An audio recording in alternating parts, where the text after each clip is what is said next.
I think being perceived as a nice guy is probably a good thing in an election in Minnesota.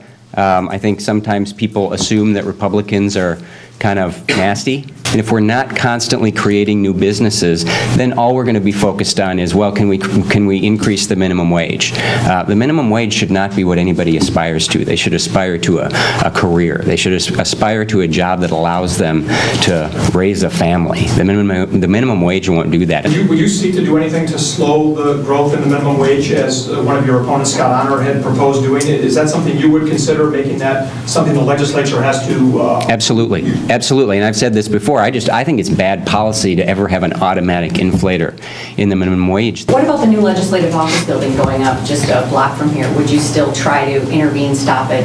Absolutely, yeah. I mean, and it's going to depend somewhat on how far along we are as to whether you fill the hole or whether you finish it and then decide what to do with it. But, you know, that is an issue that seems to unite every Minnesotan, save for maybe one or two who happens to work over here, that they think it is a phenomenal waste of taxpayer dollars and a terrible priority for spending in the state. And it's just a symbol, because in the grand scheme of things, it's a small amount of money in the overall budget, but it's a pretty important symbol as to where the priorities are right now with all DFL control and in the Dayton administration. I think people want to stop it.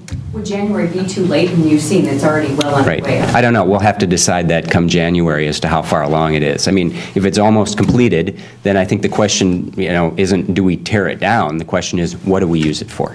You've got an all-white male. You've got a white male ticket, and the DFL undoubtedly is going to make some kind of comparison between that and what Democrats do vis-a-vis women. Sure. How are your plans to address that? Well, first of all, I think it's a little demeaning to suggest that women won't vote for us because we happen to be two males.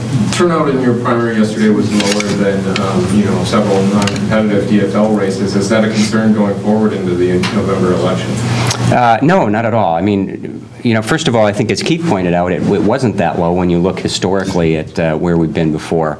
And Republicans aren't accustomed to primaries. We just don't have them. We haven't had one for 20-some years. I'll give you one. Parent trigger. Kurt and I have talked about that a lot. That truly gives power to parents of kids in failing school districts and allows them to not just send their kids somewhere else, because I don't think that's what most parents want to do. It allows them to actually have a little control over the school that their kid is already in and change that for the better.